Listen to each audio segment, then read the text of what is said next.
왜 트럼프 정부가 이재명 정부에 대해서 이렇게 탐탁치 않은 시선으로 바라볼까에 대한 근본적인 질문이 생길 텐데, 윤석열 전 대통령이 계엄을 했고 그 이후에 탄핵이 이루어지는 과정에서 1차 탄핵 안에 이런 부분이 가장 큰 문제가 됐었어요. 그게 윤석열 전 대통령이 미국과 일본과의 관계에 지나치게 치중한 나머지 북한과 러시아, 중국과의 관계를 소홀히 했다라는 점, 그 점을 탄핵 사유로 꼽았거든요. 미국 내 전문가들 입장에서는 다소 황당하게 들렸다라는 것이 가장 큰 문제입니다.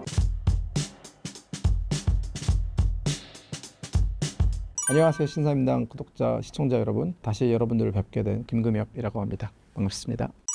이재명 대통령 취임에 대한 미국 정부의 공식 반응은 무엇이었나요? 이재명 대통령과 트럼프 대통령 사이에 통화가 약 20분 정도 진행이 되었다라고 청와대 대변인이 밝혔죠. 하지만 그 미국 대통령과 또 우리 한국 대통령 사이의 그 통화 이면에는 좀 여러 가지 많은 에피소드가 좀 담겨 있는 것 같습니다. 첫 번째로, 보통 통상적인 관례를 봤을 때 대한민국의 대통령이 새롭게 당선이 되면은 미국 대통령은 즉각적으로 전화를 걸어서 축하한다 등의 메시지를 담고, 통상적으로 하는 말이 한미동맹 강화 이런 부분에 대해서 많은 기대를 한다, 이런 식의 덕담을 주고받는 시간이 반드시 있어 왔는데, 지금 같은 경우에는 이재명 대통령이 당선된 이후에 4일 만에, 4일째가 되는 날에야 겨우 이 통화가 연결이 됐거든요. 또한 이것에 대해서 우리 즉 청와대 대변인은 통화가 있었다라는 그 사실을 인정을 했고 확인을 해 주었지만, 미국에서는 백악관 대변인이 아직 백악관에서 이재명 대통령과의 통화 사실에 대한 이런 방구를 하지 않고 있습니다. 녹화일 시점으로 그제 기자들이 미 국무부 대변인한테 물어봤어요. 이재명 대통령과의 통화 사실에 대해서 어떻게 생각하냐, 앞으로 한미동맹 어떤 식으로 전개가 될 것이냐라고 했더니, 그 영상을 찾아보시면 아실 겁니다. 아마 국무부 대변인이 굉장히 어버버거렸어요. 그러니까 이게 준비되지 않은 질문이라는 것이고, 해당 사안에 대해서는 백악관에게 질문을 해라라는 식으로 책임을 전가했거든요.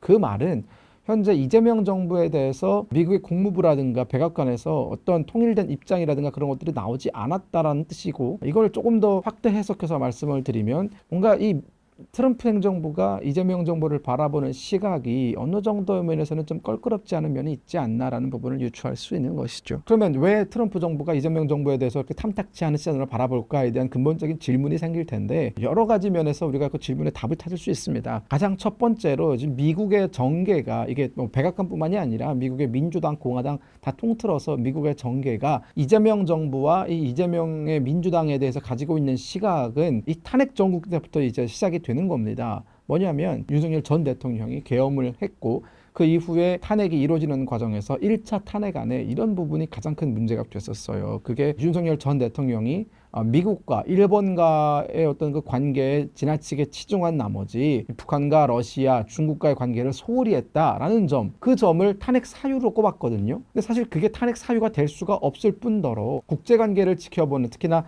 한반도 내의 어떤 여러 가지 역학관계를 지켜보는 미국 내 전문가들 입장에서는 다소 황당하게 들렸다라는 것이 가장 큰 문제입니다. 즉, 미국과 일본과의 관계를 개선하고 돈독히 하는 것은 너무나 당연한 일인데, 당연한 것을 했다라고 비판을 하면서 오히려 북한과 러시아의 관계를 소홀히 했다라고 그것을 탄핵 사유로 꼽는다라는 것은, 그 이후에 나아가서 그러면 만약 이재명 정부가 당선됐을 때에는 반대로 할 것 아니냐, 미국과 일본과의 관계를 약화시키고 북한과 러시아, 중국과의 관계를 강화시키겠다라는 뜻으로 해석할 수 있는 여지가 충분히 있기 때문에 그때부터 의심의 눈초리를 거두지 않았다라는 것이고, 특히나 지금 이 이재명 정부의 어떤 국정원장, 이정석 국정원장이라든가 이런 분들의 어떤 내면을 보면은 북한과의 어떤 그 친분 관계, 혹은 북한을 조금 우호적으로 바라보는 시각을 가지신 분들이 다수 포진이 되어 있거든요. 그런 여러 가지 문제를 복합적으로 미국이 들여다보면서, 과연 미국이 주도하는 국제 질서에서 한국이 과연 어떤 역할을 할지에 대해서 조금 의문을 가지고 있는 것이죠. 그렇기 때문에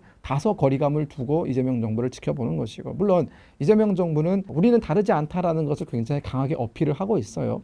실제로 국가안보실장으로 임명된 위성락 안보실장 같은 경우에는 민주당 내에서 얼마 안 되는 대표적인 친미 통이거든요. 이분이 북미국에서 근무도 하셨고 또 미국에서도 근무를 하셨기 때문에 미국과의 관계가 굉장히 좋습니다. 그런 사람들을 안보실장으로 내정을 하면서 미국과의 관계를 좀 풀어보려고 노력을 하고 있고, 또한 G7 회의에도 사실은 그 민주당 내부에서는 참석을 하지 말자라는 의견이 지배적이었지만, G7 회의에도 참석을 하면서 이 국제사회에 한국이 여전히 신뢰할 수 있는 파트너다라는 점을 강조를 하고 있지만 시간이 좀 걸릴 겁니다. 이 미국이 과연 이 한국에 대해서 특히나 이재명 정부에 대해서 의구심을 완벽하게 해소시킬 수 있는지에 대해서는 말과 행동이 일치해야 되는데 여전히 말과 행동이 일치되지 않는 지점들이 있어서 당분간 어려울 거다라고 저는 분석합니다.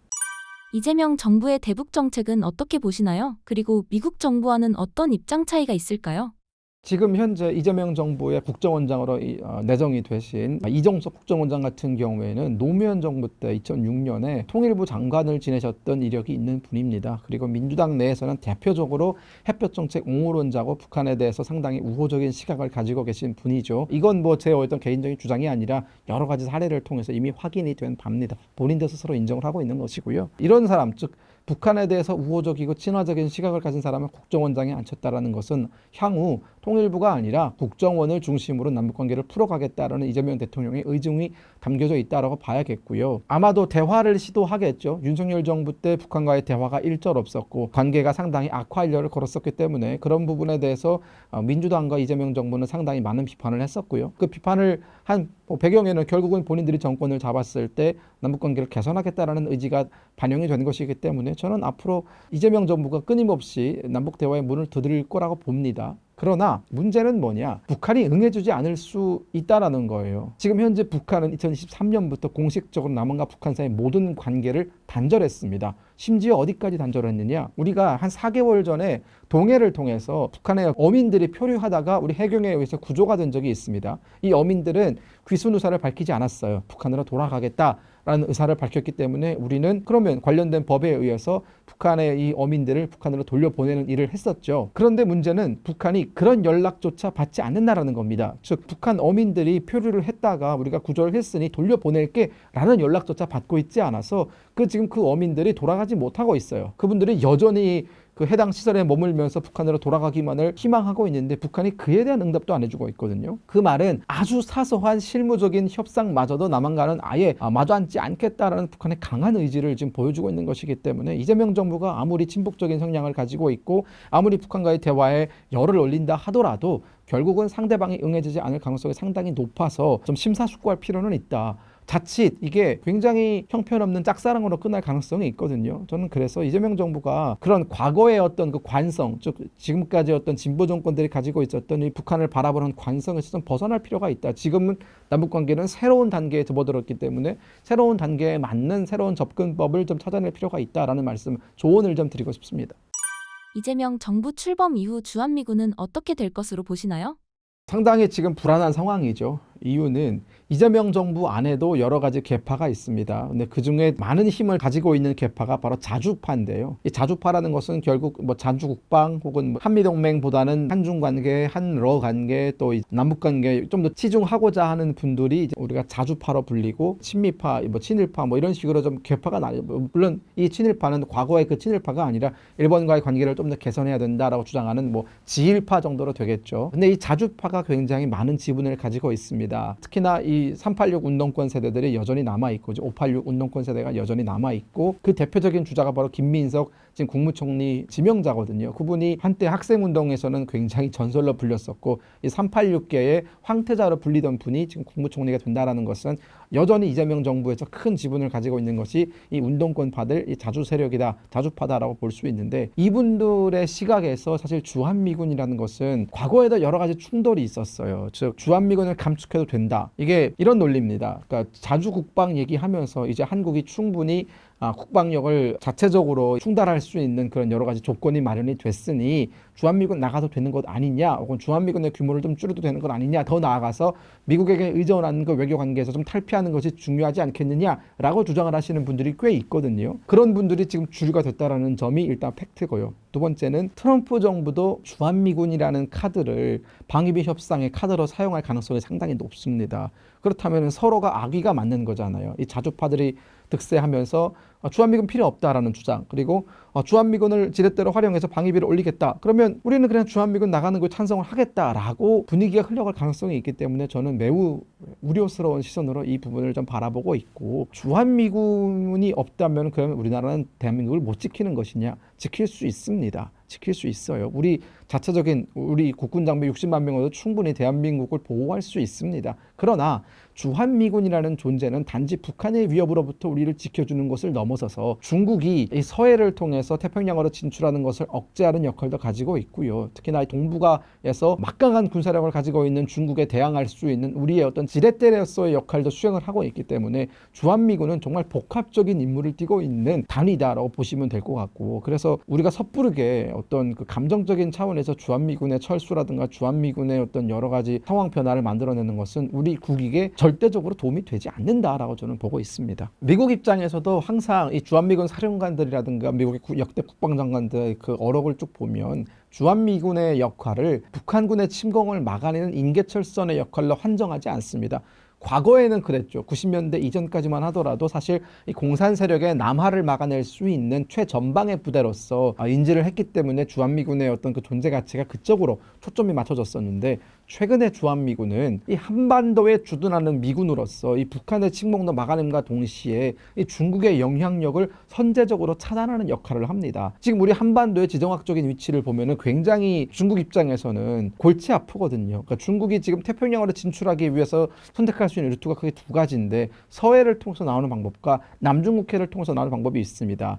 또한 대만 해역으로 나오는 방법도 있죠. 하지만 이 세 가지 해역 모두 미국과의 갈등 관계에 있습니다. 대만 해역 같은 경우에는 미국이 대만과 중국 사이의 그 대만 해협을 통과하는 자유의 항행 작전을 주기적으로 진행을 하면서 중국군이 그 대만 해협을 통해서 태평양으로 진출하는 것을 강하게 억제하고 있거든요. 남중국해 또한 마찬가지입니다. 남중국해는 미국과 중국 간의 대결을 넘어서서 뭐 필리핀이라든가 베트남이라든가 대만이라든가 일본이라든가 이런 유관국들 사이에 어떤 여러 가지 대립이 격화되고 있기 때문에 중국이 쉽지 않아요. 결국은 이 서해를 통해서 나오는 방법이 중국이 생각할 수 있는 합리적인 방법일 텐데, 실질적으로 중국이 지금 이 서해에다가 윤석열 대통령 탄핵 이후에 우리의 어떤 그 통수권자가 사라진 그 틈을 이용해서 인공 구조물들을 박아놓고 있습니다. 철골들을 박아놓고 있어요, 거기다.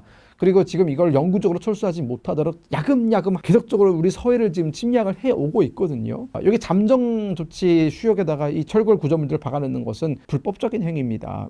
잠정 수역이라는 것은 중국의 배타적 경제 수역과 대한민국의 배타적 경제 수역이 서로 겹쳐지는 지역에서 우리가 이 겹쳐지는 지역에서는 오직 어업 활동만 하자라고 이미 합의를 한 바가 있는 지역에서 중국은 어업 활동을 넘어서서 여러 가지 조사 목적의 그 철물들을 좀 박아놓고 있는데, 중국이 주장하는 것이 조사 목적인 것이지 사실상 이 철물들은 해당 수역에서 대한민국 해군의 움직임을 방해하기 위한 요소인 것이고요. 그 철물의 끝에 매달려 있는 여러 센서들은 우리 잠수함들의 여러 가지 이동 경로를 파악하기 위한 그런 감시 장치입니다. 더해서 이 철물들을 조금 더 앞으로 밀어내고 거기다가 인공섬을 만들어버리고 중국이 거기에 영유권을 주장하면은요, 우리 서해 반 이상을 중국에 뺏길 수 있는 그런 좀 굉장히 취약한 지점이거든요. 그렇기 때문에 저는 주한미군이 만약 이 부분에 대해서 중국의 어떤 여러 가지 어떤 그 침략적인 야욕을 견제하는 역할을 하지 못한다면은 우리는 굉장히 많은 어떤 안보적인 비용을 추가적으로 내야 되는 거예요. 주한미군의 역할은 여기 있는 겁니다. 즉, 더 이상 중국이 서해로 나오지 못하도록 막는 것이고, 이게 뭐 그럼 주한미군이 함선이 없는데 어떻게 막는 것이냐라고 할 수 있는데,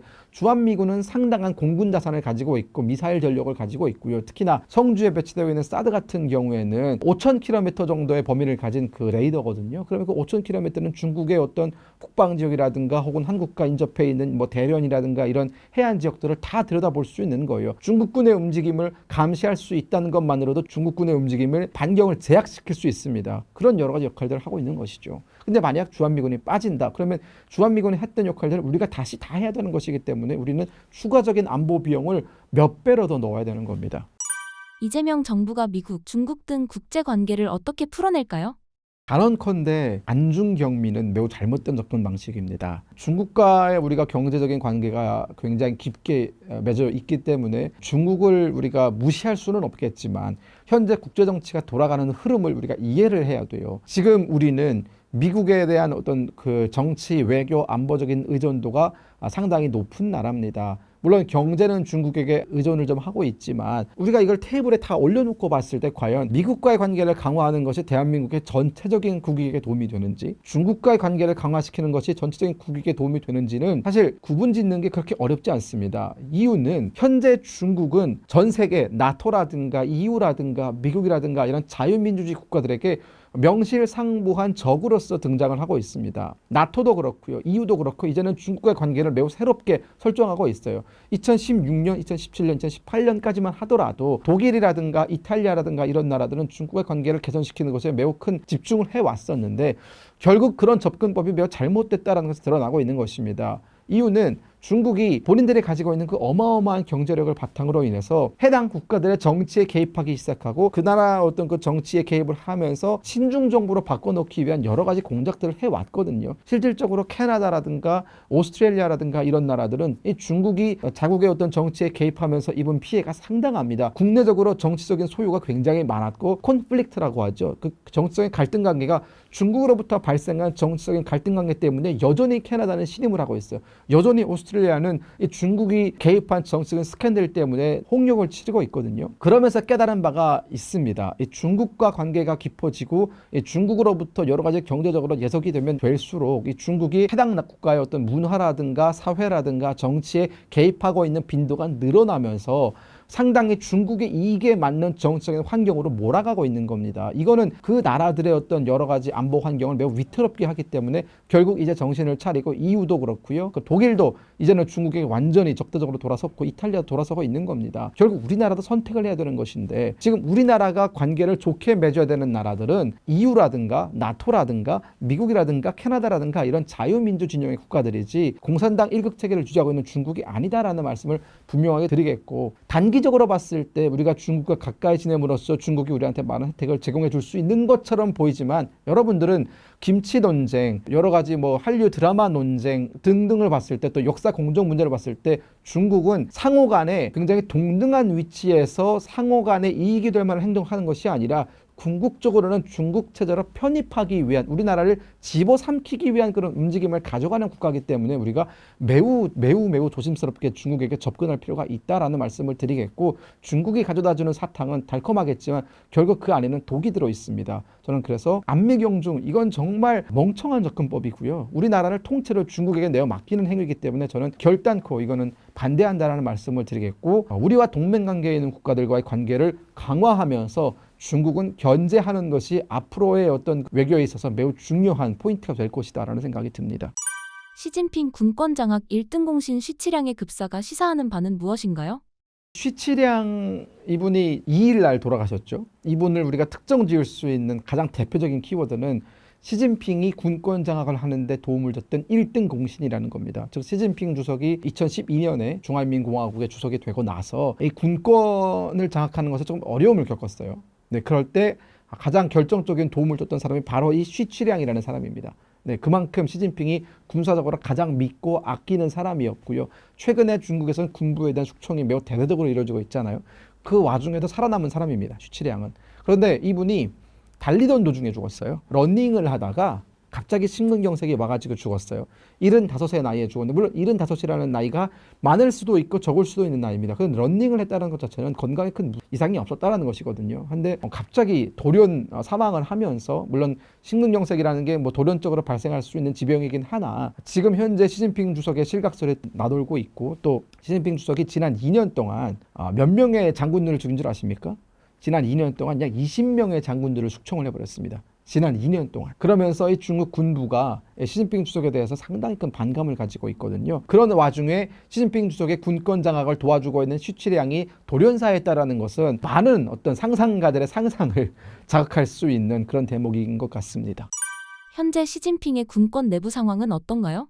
일단 중국 군의 구조를 봐야 되는데 우리 같은 경우에 대한민국 같은 경우에는 국방부 장관이 군의 모든 권한을 통솔을 하죠. 물론 최고 군 통수권자는 대통령이지만 대통령 바로 밑에서 군에 관련된 모든 어떤 지휘 체계를 지휘하는 사람은 국방장관입니다. 대통령이 있고요. 대통령 밑에 안보실이 있고 그리고 국방장관이 있는 구조죠. 하지만 중국은 좀 다릅니다. 중국은 중국인민 해방군 독자적으로 존재할 수 있는 것이 아니라 중국 공산당의 지도를 받아야 되는 그런 구조입니다. 그렇기 때문에 중국 공산당 안에 중국 공산당 중앙군사위원회라는 게 존재를 해요. 이 중앙군사위원회는 7인 체제입니다. 위원장 포함해서 6명의 위원들이 있는 것이죠. 이 중앙군사위원회에서 중국 군 관련된 모든 결정들을 다 내리는 거예요. 마치 우리로 따지면은 우리 집권당이 지금 민주당이죠. 그럼 민주당 안에 국방위원회가 있으면 그 국방위원회 위원장이 사실상 군 통수권자와 마찬가지인 거예요. 물론 우리는 다르죠. 그런데 이 7명이어야 할 중앙군사위원회의 구성이 지금 4명밖에 없습니다. 남은 3명은 어디 갔느냐? 다 숙청당했습니다. 심지어 중앙군사위원회 부위원장을 지냈던 사람조차도 지금 숙청을 당했습니다. 그 사람 이름이 허웨이동. 이 허웨이동 중앙군사위원회 부위원장도 숙청당했습니다. 이 사람은 상장이었어요. 상장. 우리나라에는 상장이라는 계급이 없죠. 대장이라고 보시면 돼요.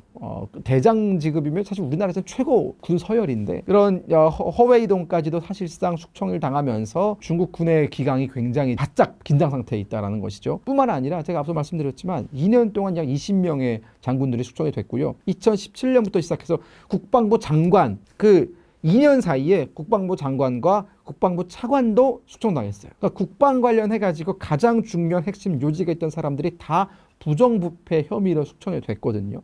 근데 이게 부정부패 혐의가 왜 그러냐면 한때 중국군이 독자적으로 기업 운영을 할 수 있게끔 허가를 내줍니다. 이게 90년대 말 2000년대 초반에 그런 허가를 내주거든요.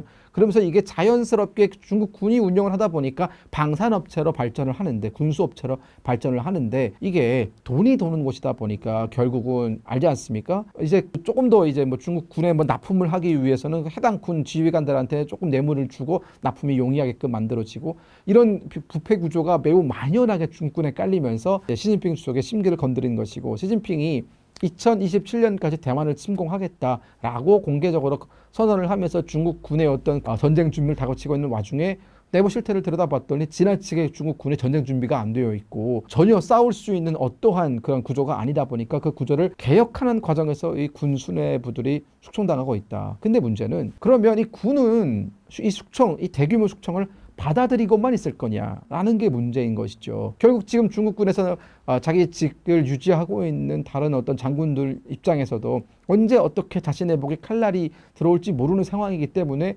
지금 저는 시진핑 주석이 매우 위험한 상태다. 매우 위험한 길을 걷고 있다라는 그런 말씀을 좀 드리고 싶고 이게 지나치게 패면은 반발이 생길 수밖에 없어요. 근데 이게 부정부패라는 것이 그러면 중국 군에만 있는 문제냐?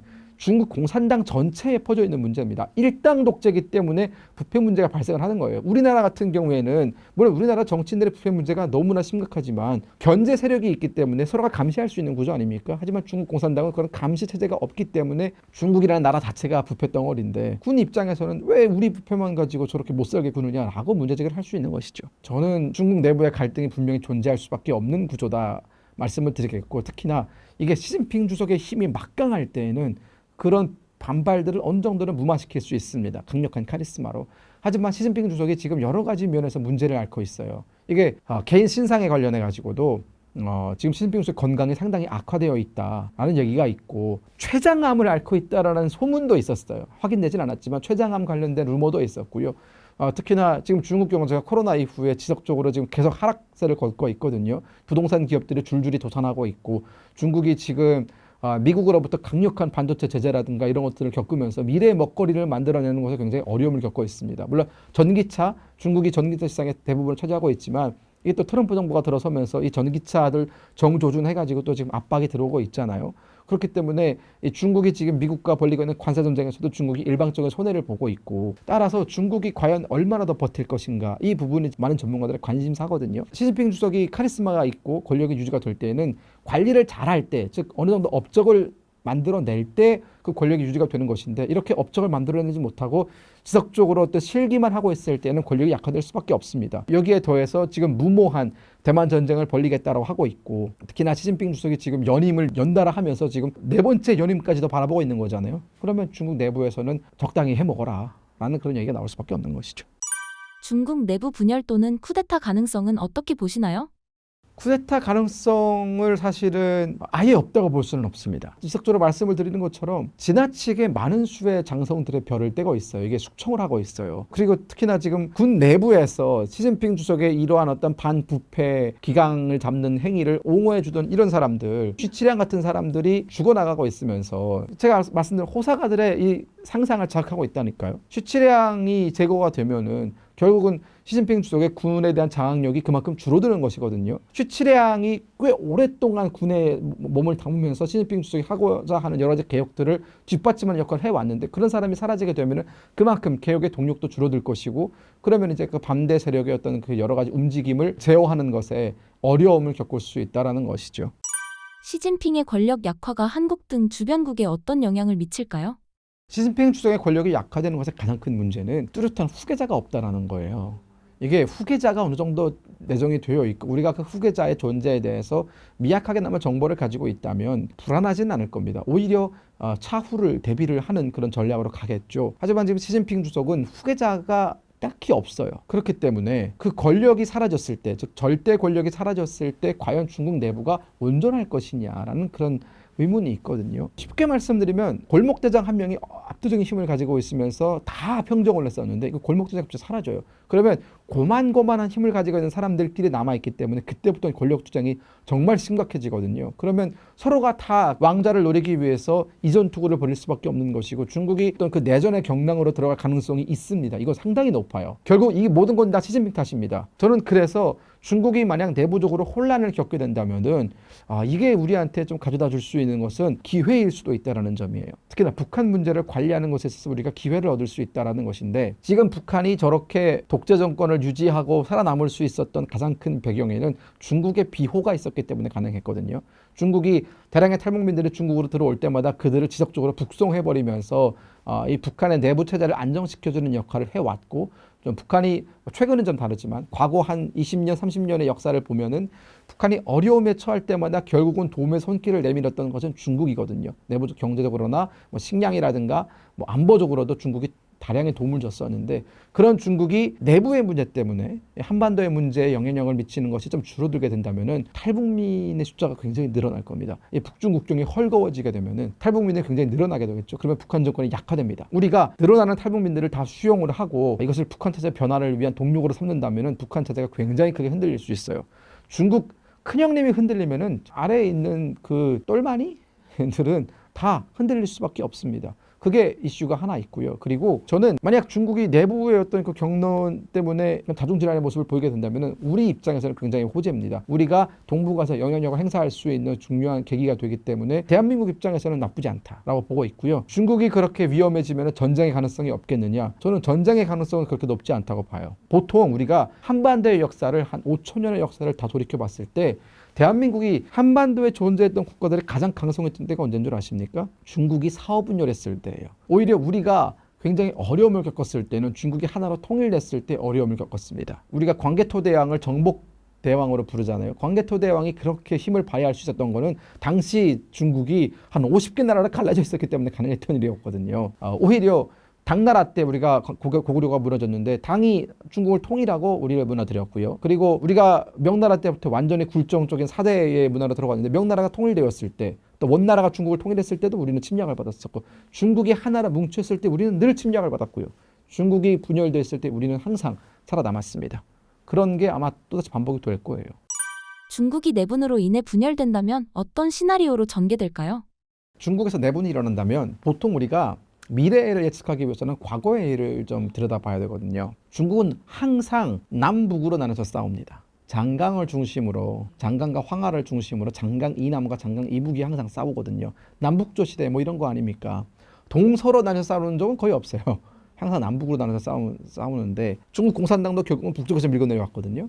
이게 지금 중국 공산당 체제를 어떻게 볼 수 있냐? 상하이를 중심으로 하는 중국 공산당 내의 세력이 있습니다. 일명 상하이방이라고 불리죠. 시진핑 주석은 상하이방 출신입니다.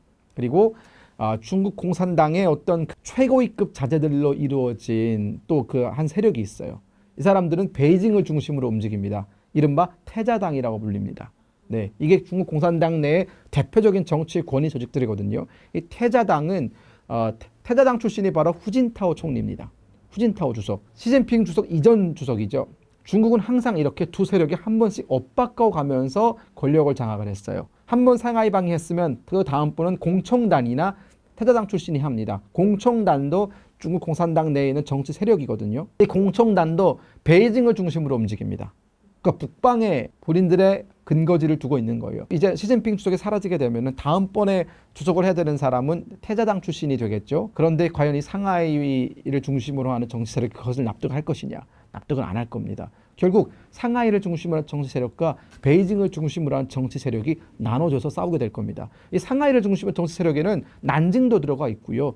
항저우도 들어가 있고요. 이게 굵직굵직한 중국의 대도시들의 해당 도시에도 서기들이 있거든요. 상하이 서기 출신이에요. 시진핑이 상하이 중국공산당, 우리말로 따지면 뭐랄까요? 부산시장 출신인 거예요. 부산시장 출신이 대통령이 된 거거든요. 그러니까 이런 굵직굵직한 중국의 대도시들을 관장하는 정치 지도자들이 결국은 북쪽으로 올라갈 가능성이 있고, 베이징을 중심으로 해서 또 베이징 주변에는 또 베이징을 중심으로 뭉치는 도시들이 있어요. 대표적으로 베이징, 심양, 천진, 대련 이런 도시들이 있습니다. 이런 도시들에서 영향력을 행사하던 정치 지도자들 중심으로 이렇게 뭉칠 가능성이 있어요. 저는 그래서 남과 북의 대결로 갈 것이다라는 그런 전망을 내놨습니다. 상하이를 중심으로 한 정치 세력과 베이징을 중심으로 한 정치 세력, 그리고 또 한 가지 세력이 있다면 군부가 있겠죠. 중국 군부가 어디에 손을 들어줄 것이냐, 혹은 중국 군부가 독자 세력화를 할 수 있을 것이냐, 못할 겁니다. 독자 세력을 하기에는 시진핑이 너무나 많이 죽여놨어요. 그러니까 지금 실권자들, 어느 정도 영향력을 행사하던 실권자들이 모두 숙청당했기 때문에 중국 군부가 앞으로 그 예전의 그 막강한 위용을 되찾는 것은 시간이 걸릴 겁니다. 이게 20명 정도가 한 번에 사라지게 되면은요, 구심점이 사라지는 것이기 때문에 군부의 힘이 굉장히 약해졌습니다, 지금.